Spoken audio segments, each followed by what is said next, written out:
আসসালামু আলাইকুম। সম্মানিত দেশবাসী, বর্তমান অন্তর্বর্তীকালীন সরকারের অনেক ব্যর্থতা থাকলেও মানবাধিকারের দিক দিয়ে অনেকটাই ভালো আছে। জায়গায় তাকে হয়রানি করা হচ্ছে না, সুনির্দিষ্ট অভিযোগ ছাড়া কাউকে গ্রেপ্তার হচ্ছে না, মানুষের উপরে জুলুম নির্যাতন করা হচ্ছে না।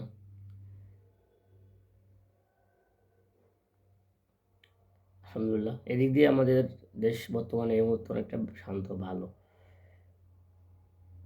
দ্রব্যমূল্য অনেকটাই কন্ট্রোলে আসছে, আস্তে আস্তে হয়তো আরও স্বাভাবিক হয়ে আসবে।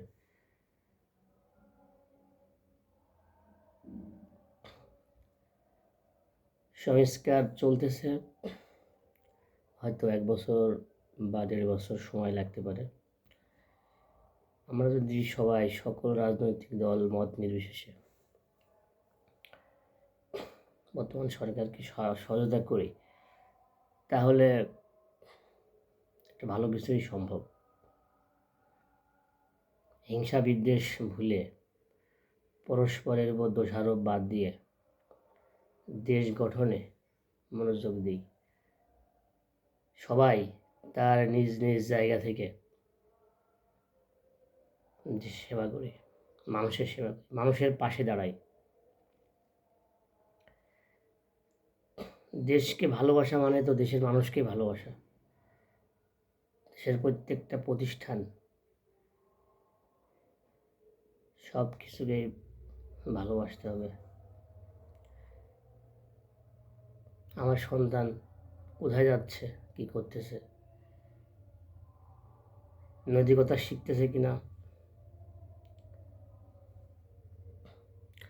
ধর্মের বাহিরে কোনো নৈতিকতা শেখার জায়গা নাই। সুতরাং আমাদের প্রত্যেকটা সন্তানকে, ছেলেমেয়ে ছোটোবেলা থেকেই তাদেরকে দিন শিক্ষা দিই।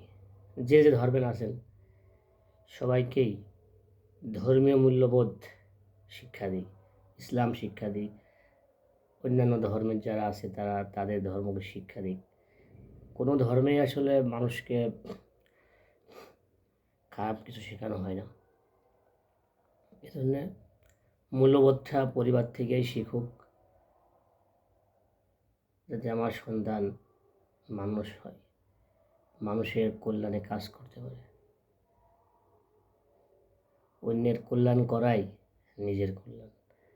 সুতরাং আমরা পরস্পরের সহযোগিতায় এগিয়ে যাব ইনশাল্লাহ। আসসালামু আলাইকুম ওয়া রাহমাতুল্লাহ।